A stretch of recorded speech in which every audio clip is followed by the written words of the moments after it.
Zameldowaliśmy się w Mauthausen.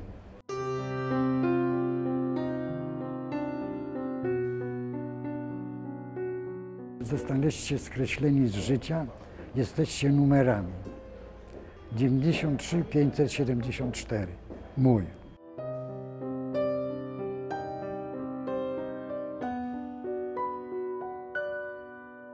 Nie macie się czym cieszyć, bo droga wolności to prawą ręką wskazał na kominy krematorium. No to już przesiedziało się 9 miesięcy.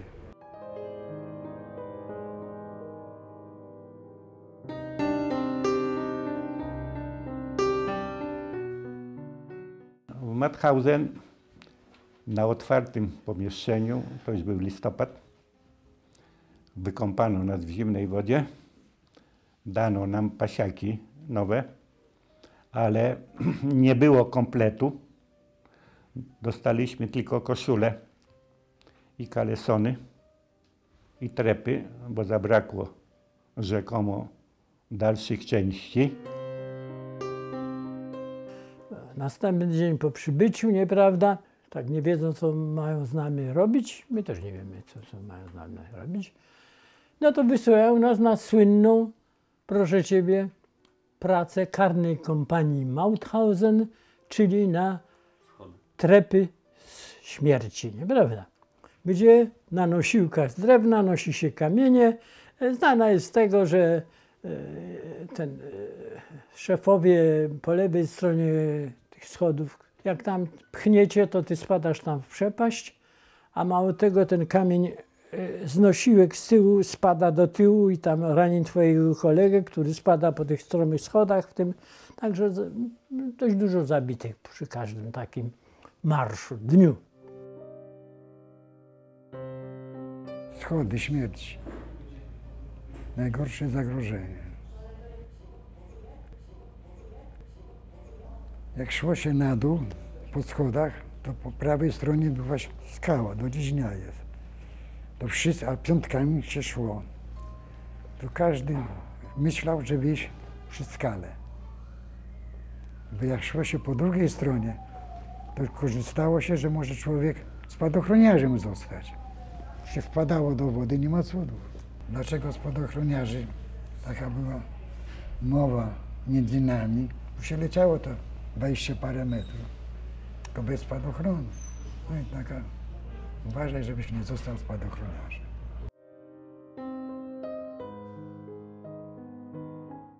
I już w Mauthausen mówiono, spisują nazwiska, że będzie transport 500 osób i podobno do lepszego obozu pojedzie. Dowiedzieliśmy się już stojąc tam, gotowi do wyjścia za bramę, że ten obóz się nazywa Gusen. A o Gusen mieliśmy opinię, obozowicze już wiedzieli, że Gusen jest gorszy od Mauthausen.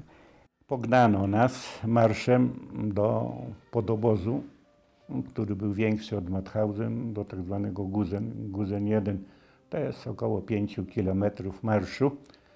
Kto nie wytrzymał tego marszu, no to upadał, a jak upadał, to był dobijany. I ostatni więźniowie na końcu nieśli go na plecach. Później pan Cirajs, komendant obozu, bo czytałem jego zeznania, jak go pochwycono, było zapytanie, dlaczego on tych parę tysięcy, 1500 prawie więźniów wysłał nago, bo w koszulach i w spodniach i w trepach tylko. A on się tłumaczył, że on napisał do Berlina pismo, telegraf, że nie ma odzieży dla tych, co trzeba pójść tu. I rzekomo dostał odpowiedź, że więźniów nawet nago można przetransportować do następnego obozu. Stoimy w Gusen na tym placu apelowym i otwiera się brama, wychodzi kilku oficerów. Przemawia jeden z nich. Przemowy do więźniów zawsze rozpoczynane były takim zwrotem albo psy paskudne, albo bandyci przeklęci, verdammte Banditen, verdammte Hunde i tak dalej. I powiada, Konzentrationslager Gusen, das ist ein Vernichtungslager. Obóz koncentracyjny Gusen jest obozem zagłady. Ale tutaj każdy może żyć. Jak będzie dobrze pracował, to nawet 4 tygodnie może żyć tutaj. W Guzen 1 znów kwarantanna, 2 tygodnie. Kwarantanna noszenia kamieni z kamieniołomu. Przechodziliśmy przed SS-manami i panami, tak zwanymi kapo, nadzorcami. Jeżeli ktoś wziął mały kamień, no to dostawał kijem i z reguły spadał z tej pochyłości na dół. Tam, tak jak w Mauthausen były te słynne schody śmierci, one zostały do dnia dzisiejszego. Takie były w Gusen, z tym, że w Gusen już ich nie ma, ale dokumentacja fotograficzna jest z tych schodów. One nie były tak strome jak w Mauthausen, ale były. Jeżeli zauważył SS-man albo kapo, że ktoś ma mały kamień, no to kijem go, a jak ktoś upadł pod ciężarem kamienia, to już nie powstał. Stąd wytworzyła się pewnego rodzaju taki spryt więźniarski. Braliśmy kamienie płaskie, ale o dużej powierzchni. I jak się szło przed panem kapo, przed SS-manem, to się jeszcze uginało, że to jest bardzo ciężki kamień. Dali się nabierać, no. W tym kamieniołomie pracowałem kilkanaście dni, w tym Kassenhofen. W kamieniołomie zabijali zawsze kijami. Bijąc w plecy, w głowę. Jeden z kapów taki miał nos miał taki skrzywiony. On bardzo miał dużą wprawę w uderzaniu w głowę. Z tyłu w głowę uderzał. Także nieraz głowa pękała. Głowa wcale nie jest mocna. Się wydaje, że czaszka jest mocna. On miał taką wprawę, że nieraz się udawało, jak uderzył, to rozprysnął się mózg, oczywiście upadał i już był zabity. Dostałem przydział do specjalnej kolumny transportowej, gdzie na wózku ciągniętym przez więźniów z wagonów kolejowych ładowaliśmy maszyny do produkcji zbrojeniowej i na tym wózku przewozili ich z rampy kolejowej do hali produkcyjnej. Zorganizowaliśmy kiedyś, tocząc ten wózek, kartoflisko było, ale oczywiście już, no to była jesień, nie było nic.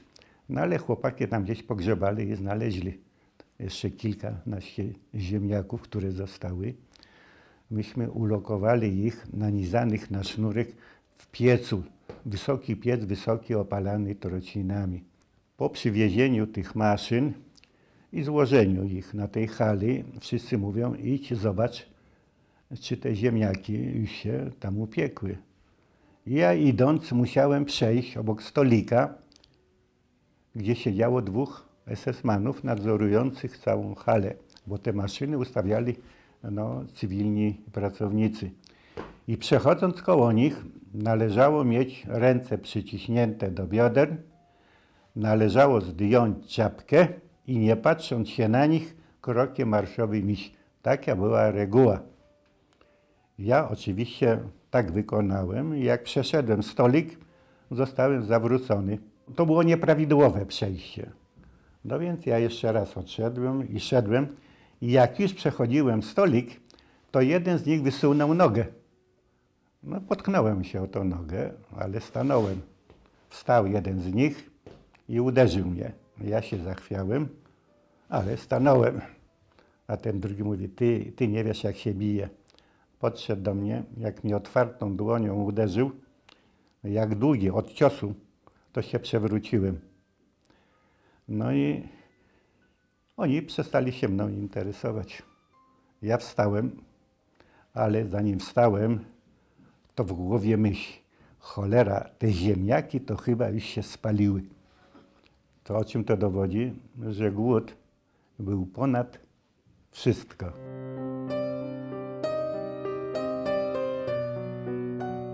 Koniec wiosny, pora deszczowa, padało, przeziębiłem się, dostałem gorączkę. Widziałem, że w takim stanie to następnego dnia nie przeżyję tutaj. I po apelu wieczornym, kolacja, dostałem tak jak wszyscy kawałek chleba i nieraz był taki plasterek gdzieś centymetrowy, mniej niż centymetrowy plasterek wątrobianki czy coś tam do tego chleba. No i ja to wziąłem i idę do miejsca, żeby sobie to zjeść, a jedliśmy przy łóżkach, 3-piętrowe łóżka i przy tym sobie tam stawaliśmy i przy tym się jadło. I ja to przynoszę i pytam się kolegów, kto chce moją kolację zjeść. A to naturalnie mówią, czyś głupi człowieku, jak głodny nie jesteś? Mówię, jestem głodny, ale wieczorem pójdę na druty. Jak tylko zgaszą światło, pójdę na druty. Mówią, nie rób tego.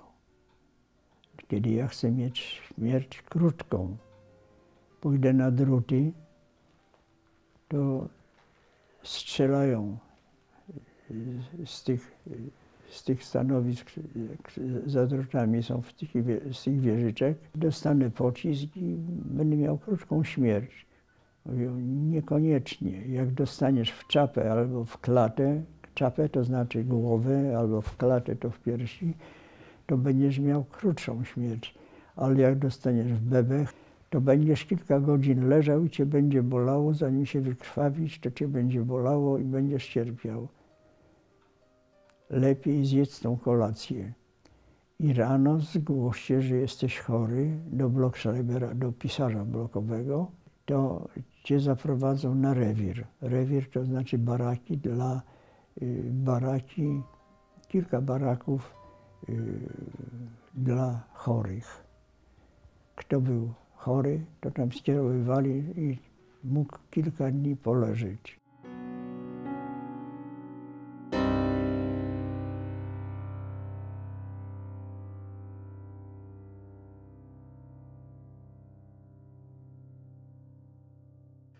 Trzy kilometry od Gusen I jest Gusen II, też filia Mauthausen. Osobny oddział, znowuż kilka tysięcy Polaków, Żydów. Budujemy, bo Gusen I głównie kamieniołom. Teraz Gusen II głównie dowożą nas często nawet takimi towarowymi. Jakieś 5 kilometrów czy 7 budujemy fabrykę podziemną dla samolotów. Żydzi, Polacy, wszystko jedno. Kto? Wszyscy. Wszyscy. To jest Gusen II.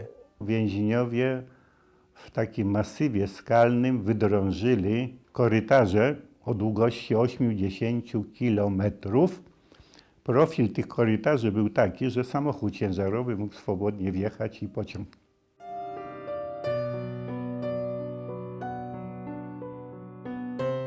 To najgorszy obóz, jaki widziałem. Gusen II. Gusen I nazywano, że to był przedsionek piekła, natomiast Gusen II to już było dno piekła.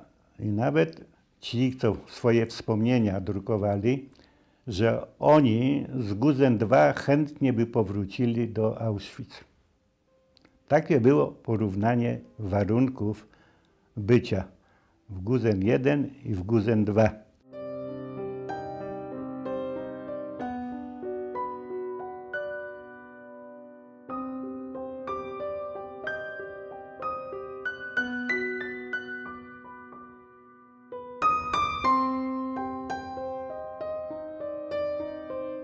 Jak poszło do kwietnia, bo się pracowało tam w tym Sztajera, później Rosjanie pod Wiedeń podchodzili, ewakuacja. A jeszcze przedtem blok z rewiru i jeszcze któryś tam, trzeci czy czwarty, nie powiem tego, wywieźli. Co się okazali? Pojechali do Melka i tam ich rozstrzelali. Zebrali z okolic, bo tam były filie tych obozów i w tym lesie wykopywali doły i rozstrzelywali ponad 3000 więźniów. Niemcy. Wyszło nas 700, a doszło nas 228. Szliśmy tak 28 dni. 28 kwietnia zameldowaliśmy się w Guzen. Po spacerze śmierci, tydzień czasu, a 5 maja zwolnili nas Amerykanie. Apel centralny. Wchodzimy, liczenia nie ma, stoimy setkami, nago, boso, bo wszystko nam zabrali. Koniec wojny. Więc wszyscy na plac apelowy, poszczególnymi barakami się wszystko ustawia. W pewnej chwili słyszymy, coś warczy. Warczy, warczy, coraz bliżej, otwiera się brama. I najpierw lufa taka długa, wjeżdża czołg, armata, działo z taką długą lufą. Gwiazda taka duża namalowana, ale biała gwiazda. To nie będą bolszewicy, bo mieliby czerwoną gwiazdę chyba. Najpierw oswobodzili Mauthausen, 3 willisy. Jesteście wolni.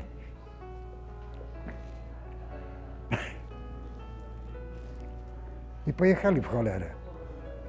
A kapitanem był Polak, pochodzenia polskiego. No i dostał brawo i odjechał. No i co tu zrobić?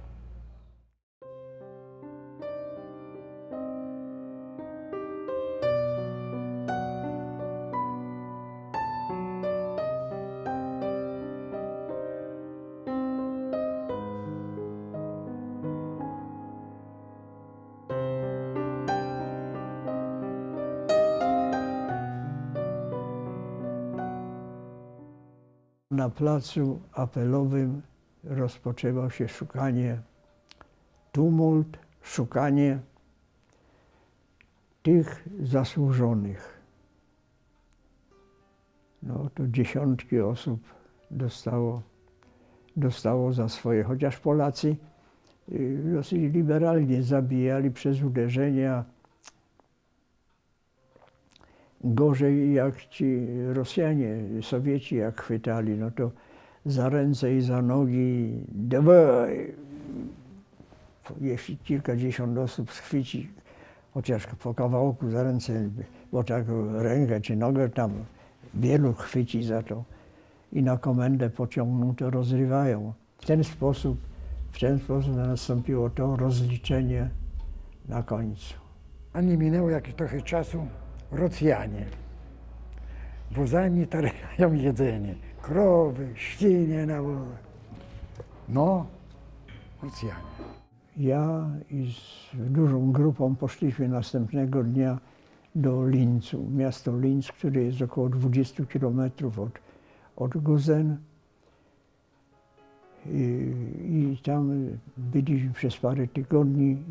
Po drodze, jak żeśmy szli, jechały samochody amerykańskie, my im oczywiście rękoma, a oni nam rzucali swoje racje żywnościowe amerykańskie. Żołnierze amerykańscy to byli rozpieszczani, jak porównuję do naszych czy rosyjskich walczących.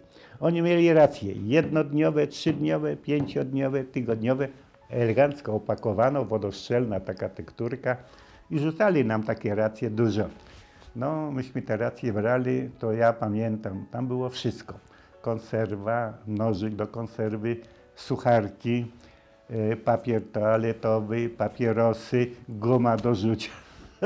No wszystko. Żołnierze amerykańscy, no jak to kowboje, no, lekkie usposobienie. No, przed takim jednym budynkiem to był jakiś hotel i część tego hotelu była czynna i tam komendę sobie urządzili i przed tym wartownik, jak tam szedłem, to Murzyn był na warcie, wystawiona leżanka, przy drzwiach postawiona leżanka, a on leży sobie tak, opala się na słońcu, karabin taki długi, oparty o futrynę i wartownik. Cholera, myślimy sobie, i ci wojnę wygrali z Niemcami. Przecież to się nie mieści w pojęciu.